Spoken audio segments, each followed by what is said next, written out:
Good afternoon, and welcome back to another edition of Badass Marketing. It's hard to believe we've done about 100 of these now, so just feels like 100. Exaggeration, Yeah. exaggeration, Welcome to my sarcasm. co-host, Angela Dunt. Angela, how are you on episode 100? I'm hanging in there. There you I'm doing go. I'm doing great, Mike. Feels like we just started this, right? Yeah, Yeah, just just. So what are we talking about today? remind me. Value Um propositions. Value proposition. My The favorite. most important, and that's where we should have started the conversation. Yes, ChatGPT is definitely a distraction and, a hot topic, but this entire discussion really deserves to start with the value proposition. Without that, what else are we talking about? I mean, everything in your marketing program should be centered on what it is that you're offering and what value it's going to yield to your ideal audience. Yeah, it's clearly the foundation. So when we talk about value, what are we talking about? What's value? How do we define value? Useful, No, practical. no, No, no. what are we talking about, Mike? We're talking about something you're willing to pay for, Ah, right? Because you can offer services that are useful and, you know, whatever else you said, because like practical and as a practical, right? Midwesterner. But if they're not willing to pay for it, then they don't perceive value, right? So, Yes.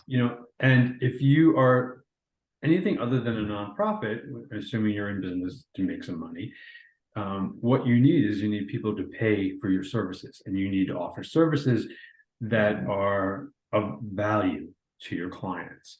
So when we talk about value, at least in my mind, we were talking about, providing services that people are willing to pay for. And so, for instance, one of the things that I am terribly unimpressed with is when people will talk about how many users they have. And my immediate question is, well, how many are paying? Because if they're just freebies who are testing your system, that's a cost to you. And there's no skin in the game for them. They're not committed, they're not invested. When they fork over the credit card or PayPal or whatever they do to pay you, they're now vested into your solution, and they've demonstrated that they're willing to do that. There's different levels of value.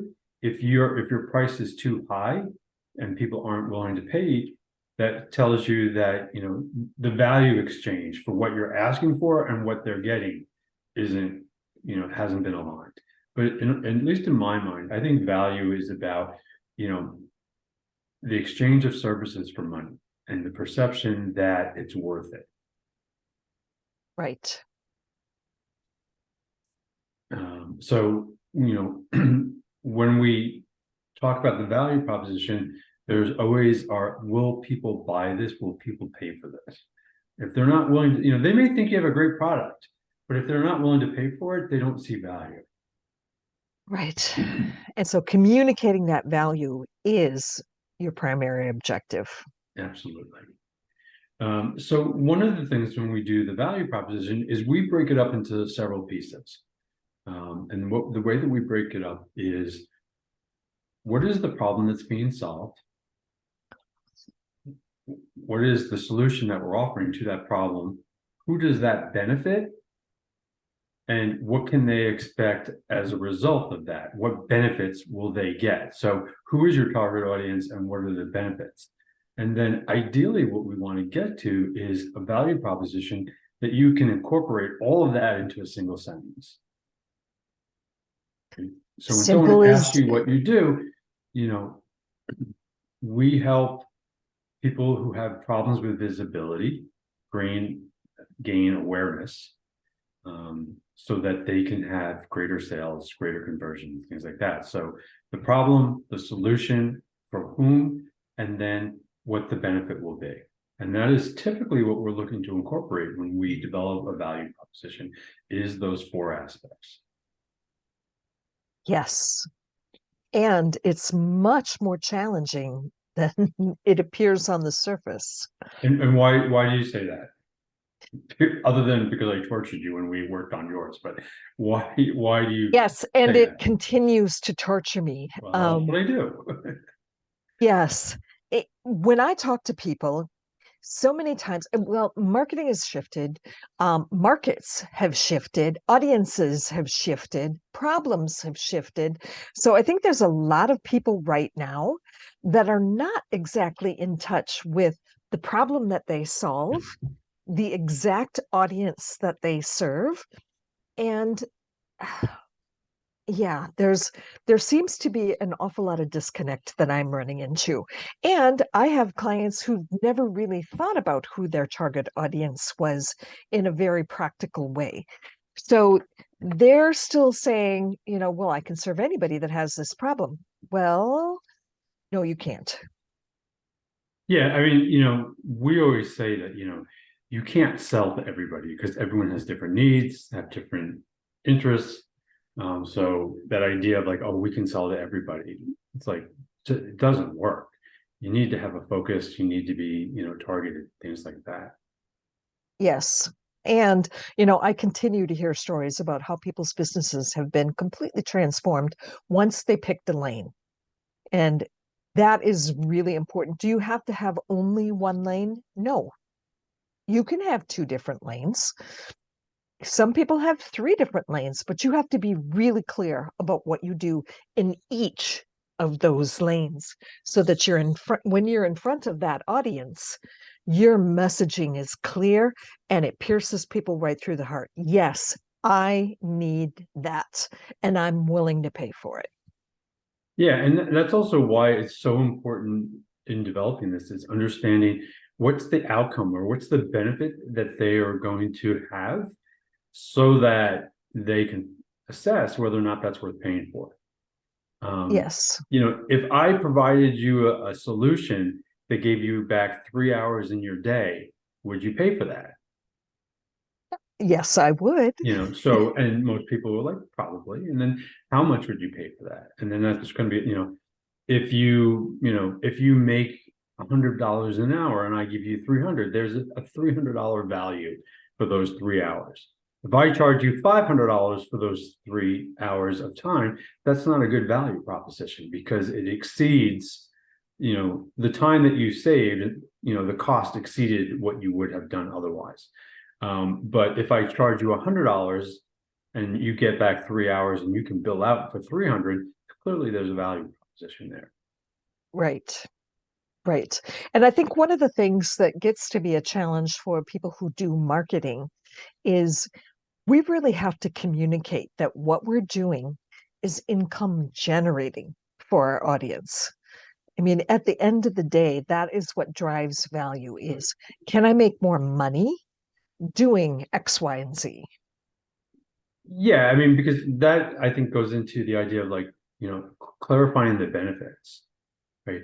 Because Yeah. if I can give you back 3 hours of your day, you're like, oh, well, what's that worth? Well, then you have to sort of work through the exercise of what 3 hours of your day is worth to you. But so it's not always like, oh, you're going to make, if you spend $1, you're going to make three, right? That's, those are much easier conversations where we can say, if I save you 3 hours and you took those 3 hours and used them to do something else, and what would be the benefit of that, right? So, there is a challenge in sort of understanding or sort of quantifying the value. And then a part of that also is somewhat subjective. Some clients will perceive that those 3 hours to be extremely valuable and pay a lot of money, and other clients are like, no, I'd rather do it myself. The amount of 3 hours, I'm not that busy, I don't have a full workload, I can deal with those 3 hours. So the perception of value is going to vary by the individual as well, Right. based on who they Right. are and what they perceive, their worth and And time the can be. stage of their business as Right. well. Absolutely. but to start in the beginning, I think the first thing is it's important to understand the problem that you're solving and really clarifying that. And you and I have done this several times where we use the 5 whys to get to root cause analysis to ensure that we're not dealing with a symptom, right? Because a lot of times we'll ask a client, what's going on? Like, oh, I'm just too busy. And that doesn't tell me anything because I don't really understand what's going on, right? So, if I can make you less busy, I don't know that I'm solving anything. I need to understand why you're too busy, what that means to you, right? And then sort of drill down to make sure the reason why you're too busy is you're spending too much time doing X, right? And if I Or can you're solve not the X charging enough problem, money. right, Right. right. But clearly drilling down to understand what is the problem that you are creating a solution for. Right. And I can tell you one of the major challenges that a lot of startups have is they create the solution and they go looking for a problem. Just because something is cool doesn't mean that it has a use. Yeah, and I mean, and then I always get pushback when I tell people that, right? Well, look at Google, look at, there was nothing in the market before Google, so there wasn't a need, right? So they developed a need and created this need. However, the difference is Google had, tons of venture capital money and a big budget to create this market opportunity. Apple has done the same thing, where they create markets where there wasn't necessarily a perceived need, but once they gave you a product, they're like, oh, I guess I do need that. I know that like several years ago, this was a long time ago, so it's been a while, but I remember going to lunch with a friend of mine who had just gotten an iPhone, and this is 10 plus years ago. And this was the first smartphone, I guess, that at the time that I had seen.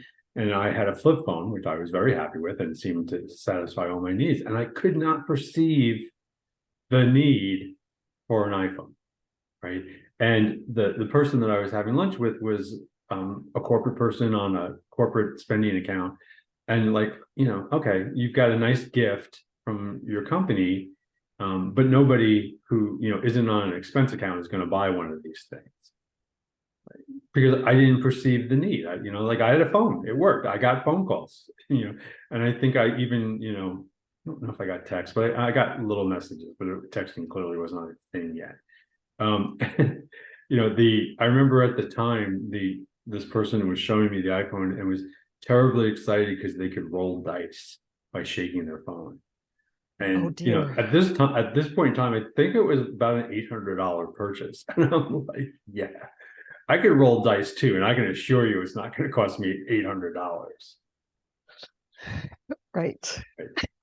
But here we are 10 plus years later, and I've got a smartphone like everybody else. I'm sure you have a smartphone. I can't imagine living without my smartphone. Would not want to. Right. I actually see people walk around every once in a while with like, a flip phone. I'm like, oh my God, how do they do that? Think back to those days. I had a Nokia, I had a Crackberry, Right. a couple Bluetooth, different things. not a Bluetooth, it was BlackBerry. Yeah, yeah, you're right. BlackBerry. And it was like, had the keyboard, that whole thing. Yeah. Oh Right. boy. And I thought that was cool. It But was cool at the time because it was something new and it was something we hadn't had yet. But that is a case where, the product led the market demand. right. But that's a difficult place, and you need to have a lot of money and a lot of, marketing budget to create that sort of demand. If you're you know, a smaller business, we would suggest what you do is you go out and you find a problem in the market that's not being addressed, and that you come up with a solution that people are, again, willing to pay for. And the best thing that you can do is to talk to your current clients and ask them what some of their bigger problems are. A little bit of market research and using their language can go a long way. Yeah, I mean, there's a big sort of position that, like, don't build your product until you've talked to your clients, right? Because they will tell you what you need to build versus, you sort of projecting what you think the rest of the world needs. And they can give you clues as to why they need it. I mean, you may have to take it a step further than the way they express it to you to really get to that root cause, but they can give you some very good clues as to what that really is going to do for them if they have this problem solved. But again, what the other thing that's going to be tremendously important is going to be your need to pick your target market. Yes. Because different people will have different needs.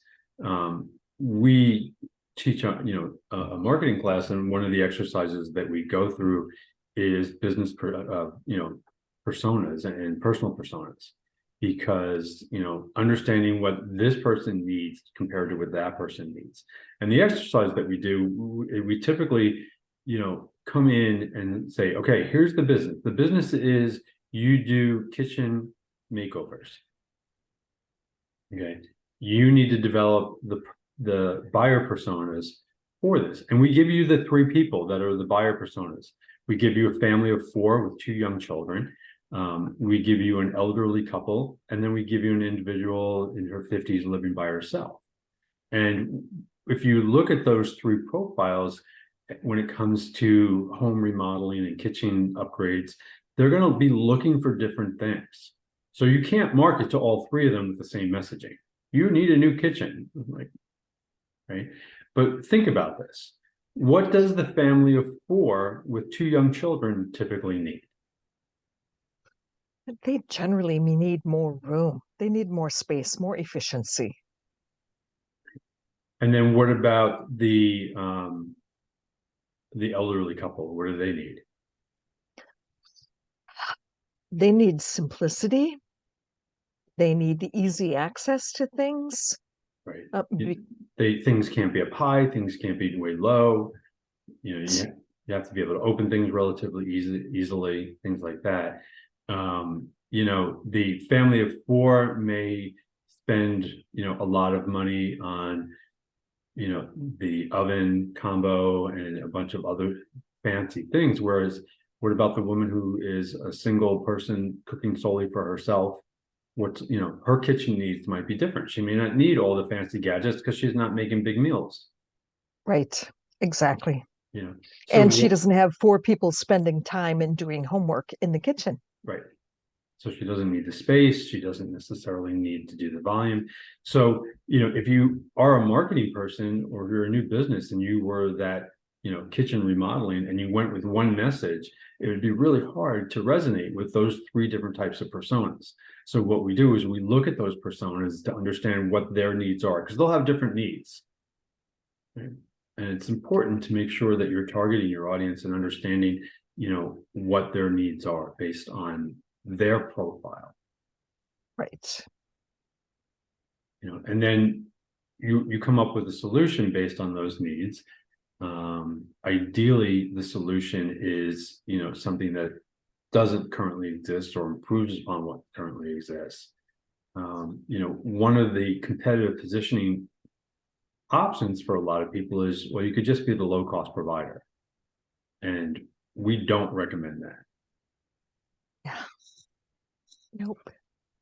Because you're a Me Too product, and if the only way you compete is on margin, if you're playing with a bigger player in the field, they can underprice you for 6 months, wait for you to go out of business, and then just go back and raise their prices. There's a lot of challenges with that Right.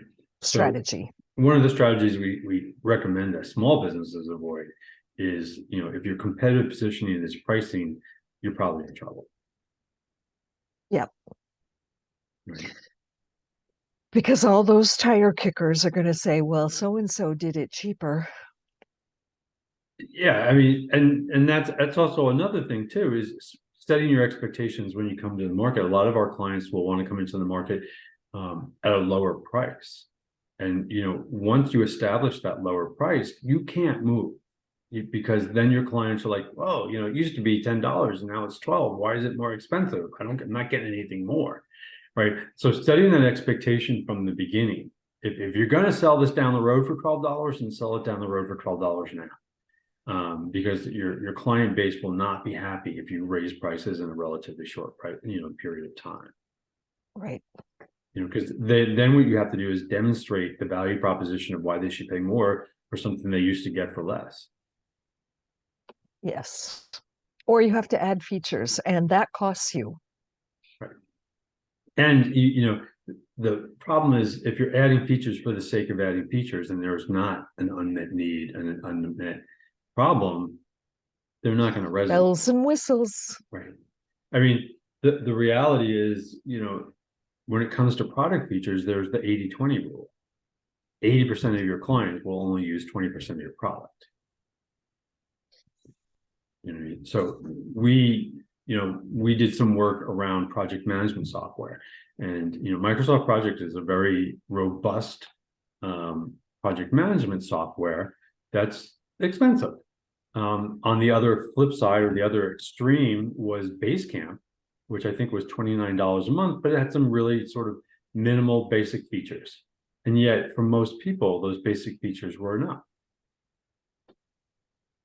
So part of just developing more features for the sake of developing more features doesn't necessarily equate to people are willing to pay more, because they're not going to pay more for features they never needed or they don't use. Right. Are you an Excel person? I am. Okay. How much of Excel do you use? When's the last time you did a pivot table? A fraction. Oh, I actually use pivot tables quite often because I Okay. do all of my money coach has developed a couple of tables that I do all my budgeting Yeah.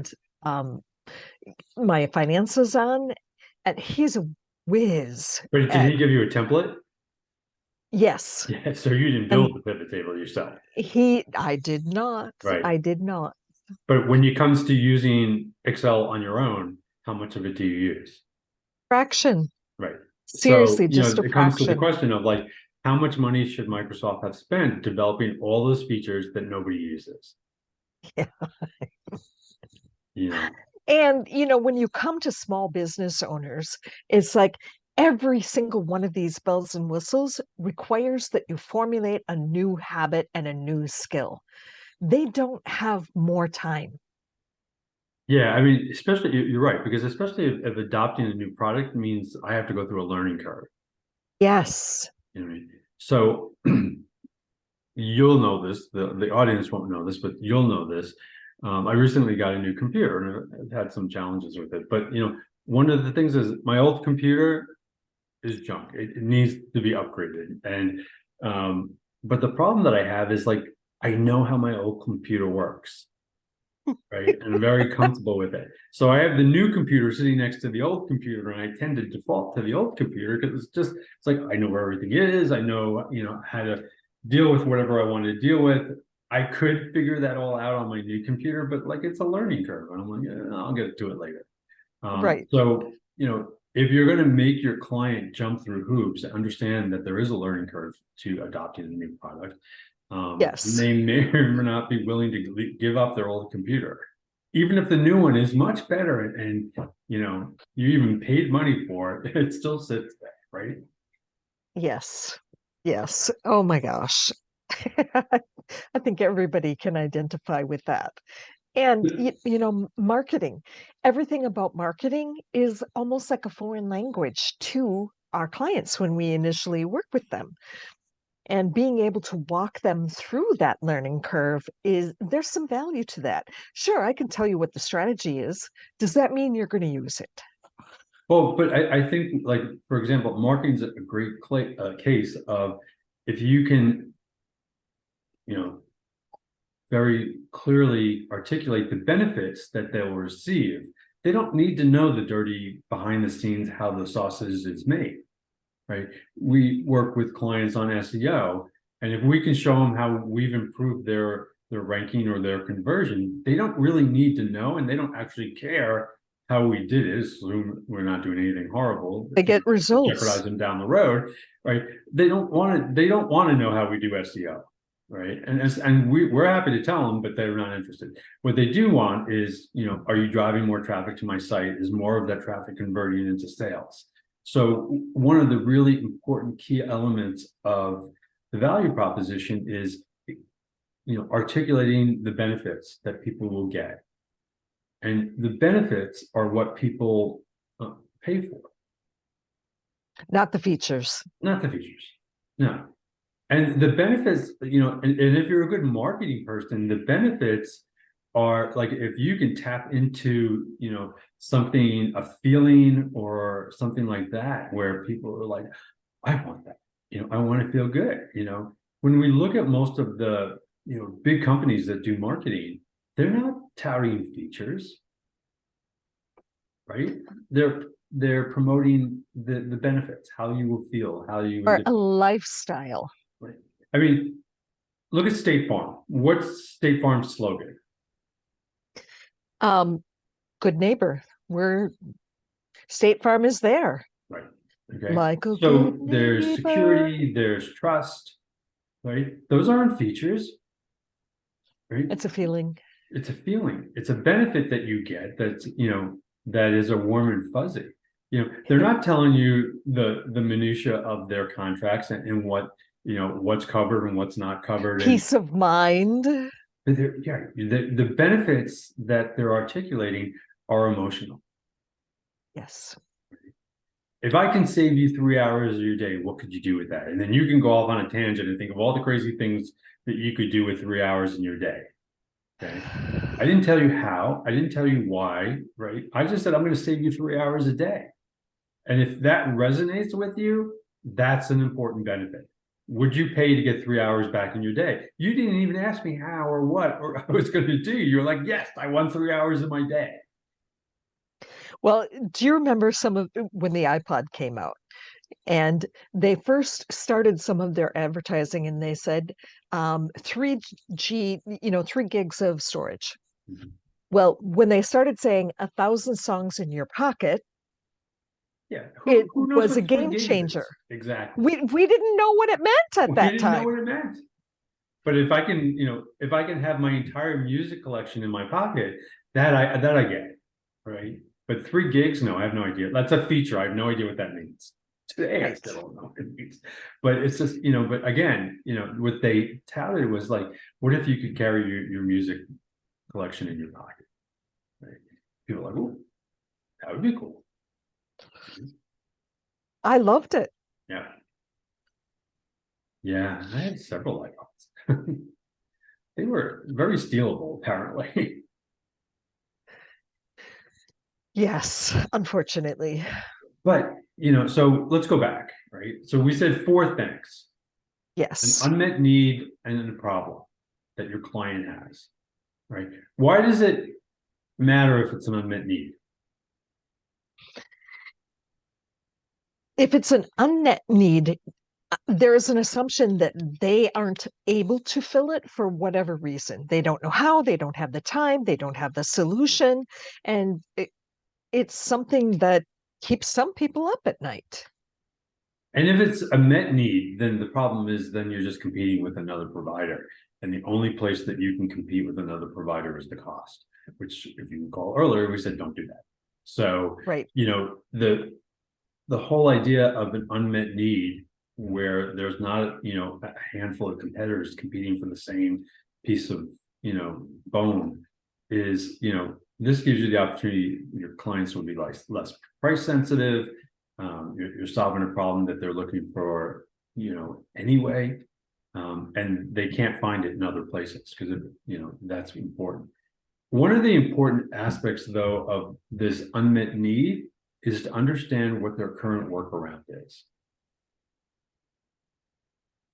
Yes. Because I might have an unmet need, but I'm willing to live with my current workaround because the price that you're going to charge me to fix it, while I would like it, I don't perceive that it's worth the value to, like, Right. yeah, that would make my life a little more convenient, but at $1,000, I'm going to keep doing it the way I do it and I'll just wait, so it's important to understand if there's an unmet need, what are they currently doing to address that? Because most people will come up with a workaround, right? And then you need to figure out is what you're offering enticing enough that the workaround isn't worth saving the money for. They should just go spend and buy your product. Right. Okay. Second So, part that we talked about is your target audience. Who are you doing this for? And that gets back to this idea of the buyer persona and understanding, what this this persona's needs are versus other people who might be buying in the same space, but have different needs. And we talked about sort of the kitchen remodeling where, the family of four may have different needs. So you're going to market to the family of four differently than you're going to market to the elderly couple because they have different needs and so who are you marketing to? Obviously, you need to come up with a solution. It needs to be something that solves the problem for that target audience. But the solution to some degree is almost irrelevant, as long as you can give them something that they perceive as value. And most people aren't buying features. What they're buying is outcomes. I can save you $10. I can save you 3 hours faster, quicker, happier, right? That's what they're paying for. So versus most people don't go through the features checklist unless they've already decided they're going to buy the product and they just want to know what's in there. But for most people, it's not about checking off the features. Right. And then once you've been through this exercise, then you need to string it all together in a coherent sentence. Good luck with that. Yes. And you do it clearly and you keep Yeah, that's what perfecting it the over coherent time. sentences to make it fit. So you've recently been through this exercise. What was the most challenging part of coming up with your value proposition? Really trying to think about what problem it is that I'm solving. Marketing is one of those areas where, it might lead to certain outcomes. There's no guarantee.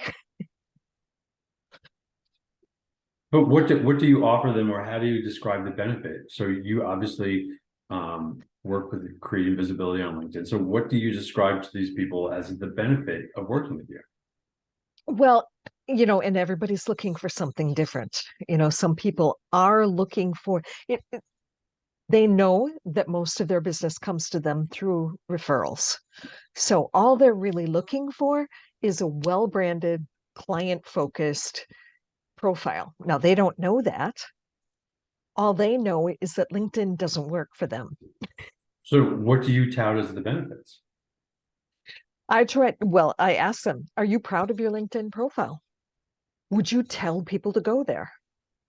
And most of the time they're going to say, no, I'm Or not. yeah, and the other thing we ask people is it working? Yeah. Are you getting You any have a LinkedIn results? profile. It's been sitting there for God knows how many years. When's the last time you got a lead off of it? When's the last time someone reached out to you?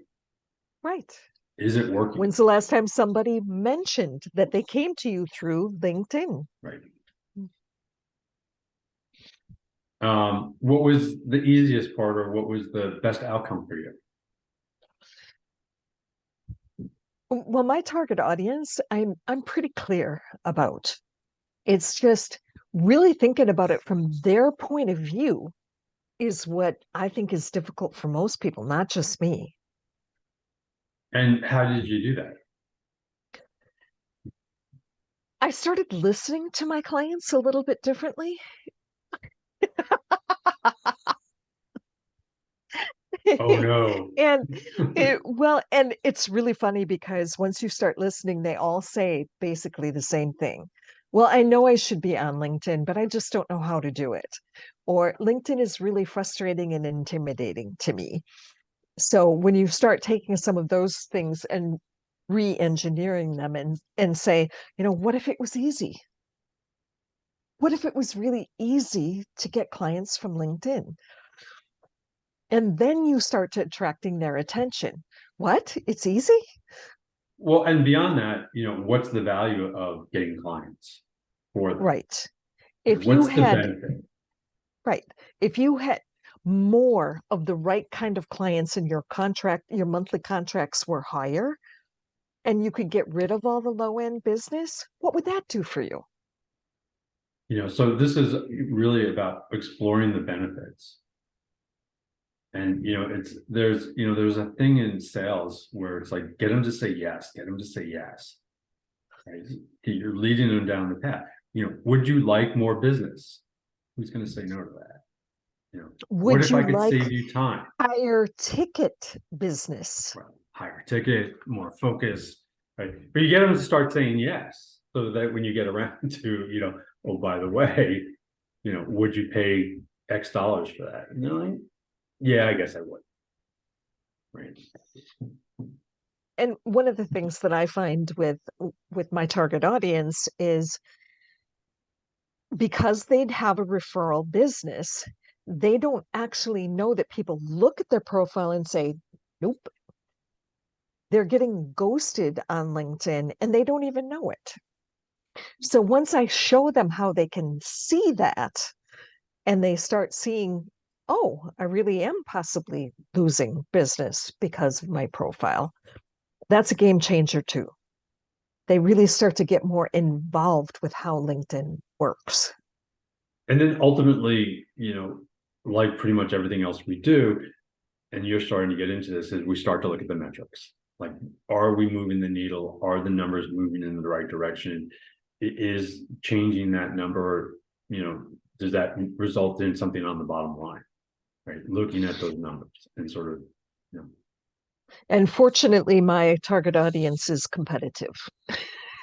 right. So they'll look at their numbers and they'll get that, right? Yes. Yes. So metrics really, I don't know, they shouldn't have a lot to do with the value proposition. It really has to be, bottom line benefits.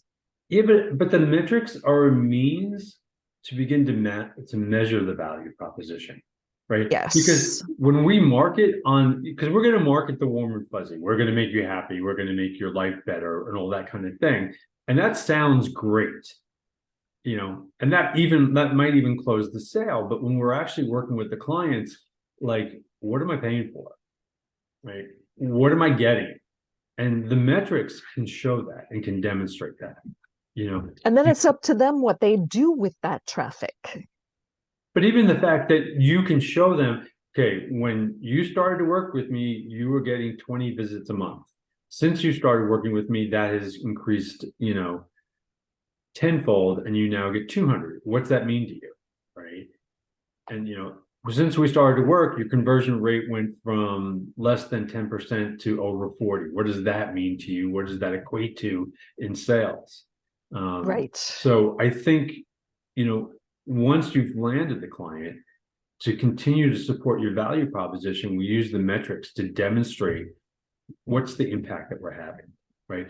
We go in with our marketing efforts, say, we're going to create awareness. We're going to make you top of mind, right? Those are nice things. They sound great. They're warm and fuzzies because everybody wants that. But then once we're in there, the metrics are telling us whether or not that's actually happening. Are Right. you seeing more traffic? Is more of that traffic converting? Is more of that traffic actually making purchases? Right. There's a quality to that rather than just a quantity. Right. But so to continue to support your value proposition, we turn to the metrics, because then it's like, let's look at the numbers. What are they telling us? They're telling us you're getting more traffic. They're telling us more people are at your site. We'll look at the conversion, like, where do they go to your site? Where do they land? Where do they exit? Did they ever make a purchase? Did they abandon the shopping cart? What happened? Okay. And then we'll look at those touch points and, like, is there anything we can do to impact that? So if for whatever reason they're leaving the shopping cart, is it too hard? Are we asking too many questions? Are we making it too difficult? Are there things that we can do to improve the user experience so that, they're not so quick to jump out of the shopping cart? Same thing when we're trying to collect, emails to get folks to sign up to the newsletter. If we start off with, like, we're going to ask you 20 questions before you have access to our newsletter, there's probably a very low conversion rate, right? Because you're Yes. asking for too much up front. Right. But if we make it easy enough for them to sign in, and then demonstrate the value proposition, we're going to get more signers. So, Convenience is so big right now. well, it's user experience, right? That part of this will be user experience. And, the metrics, especially when it comes to the value proposition, is, demonstrating what you're doing and its impact. You've seen more traffic, you've seen greater visibility, you've got 20 more phone calls this week than you did 2 months ago. Those types of metrics, we can see, what's happening. And then in addition to that, we can see where the bottlenecks are, right? We're driving a lot more traffic to your site, but it's not converting. So something is misaligned. So we would want to work on figuring out, okay, we've got the traffic, that's cool, but we're not getting the conversion. So we need to focus there and figure out what is it in the user experience that's preventing them from converting. Right. And it is interesting because you start with one thing and you end up finding that something else is the problem. But that's what our clients are really depending on us for. We're the professionals. We should be able to point that stuff out. Well, and part of this also is we ask. Like you said, you talk about listening. Not only do we listen, but we ask. Okay. We have clients and will contact some folks who have abandoned their shopping cart and say, hey, we're just kind of curious what happened. We're not pressuring you to make a sale. We're not trying to sell it to you. We're just trying to improve the user experience. So, if you can provide us any insights as to what happened. And some people will be like, yeah, it was too expensive. Or someone was like, I just didn't have the time to fill out that many questions, so that we can get that feedback so that we can figure out, what changes do we need to make in the user experience to allow them to get further along in their customer journey. And it's kind of interesting that when you reach out to people, and as long as you're not trying to like sell them or do the hard sell, but you just like, look, I'm looking for a little info. People are willing to give you feedback, and then you gotta listen to it, right? And and understand Have what to they're be telling willing you, to make changes and be around willing to make that. changes. Absolutely. If you're asking for their feedback, you have to be prepared to make the changes. Yes. But they will tell you what they experienced. They will tell you what it was for them. And then you need to decide, well, is this a universal problem that all my clients experience, or is this a one-off for this person and they're not really part of my target audience, so I don't care, right? So you'll make those kind of decisions, but when it comes to the user experience, best thing to do is go ask them, what was it like? What do you think? And they will tell you. They absolutely will tell you. And, most of the people that I work with are not exactly in touch with what problem it is that they solve for their clients. More market research is necessary to really, really pinpoint what is the problem that I'm solving and how can I express that in their language. And if you can't articulate the problem that you're solving, how do you sell? Yeah. Right? If you don't have a good understanding or a good handle on the problem that you're solving, it's just sort of, again, it ends up being kind of generic and it doesn't really differentiate. Whereas, what, I know exactly what's going on here, and I have a solution for you. We've seen this before. We know how to deal with this. We have the expertise. We have the talent. We have the tools. We can fix this problem for you. Is a much stronger sort of value proposition than, yeah, we'll try some stuff and see how it goes. Not very confidence building. But, and then also maybe the last thing that I would touch base on is this idea of setting expectations, right? Yes. Because they need to be, we're big fans of SMART. Are you familiar with SMART? I don't think so. As so for, measuring whether or not something is good, we say it needs to be smart. It needs to Yes. be Like SMART specific. goals. Yeah, SMART goals, right? Yes, yes. Very familiar. Specific, measurable, achievable, realistic, and timely. So your SMART Yes. goals and your SMART outcomes need to be smart. And they can't be SMAT, they can't be MART, like they have to be all five in order for them to be effective, right? They have to be strategic, they have to be measurable, they have to be achievable. Because if a goal is not achievable, it's not a goal. It's a wish or a Right. dream, right? Right. They need to be Right. realistic and they need to be Fantasy. timely. Yes. I think also one of this idea of timely is tremendously important because a lot of times it's why now, right? Yes. When that What? smartphone first came out and she was able to roll dice, in my mind, okay, I didn't have a why now sort of feeling towards that. Like I didn't need that at that particular time and point in time, and therefore I didn't buy anything at that point in time. But a couple of years down the road, I want to be able to more freedom, be away from the desk. I need to manage more things. My needs evolved, and the why now is like, okay, now this makes sense to me. Okay, now I'm willing to fork over a small fortune for a phone. That is also a camera. It's That a is camera, also it's a a computer, calculator, it's a calculator, search engine, it's everything. exactly. It's a credit card. It does everything, right? Yes.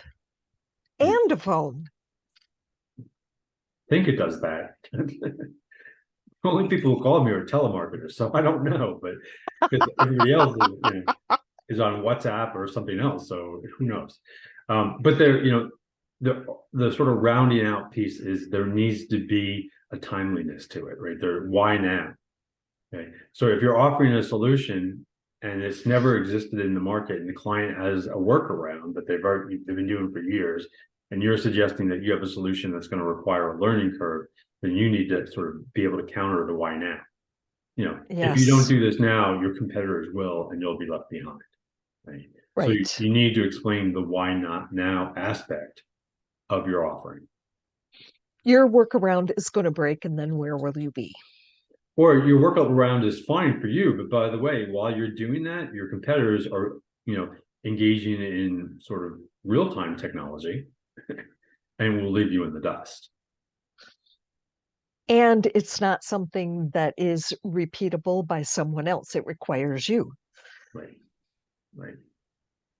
So hopefully that gives you a little bit of an overview of the value proposition and the aspects and the components of the value proposition, solving a problem, developing a solution for a target audience that's willing to pay money, real money, for what you're offering.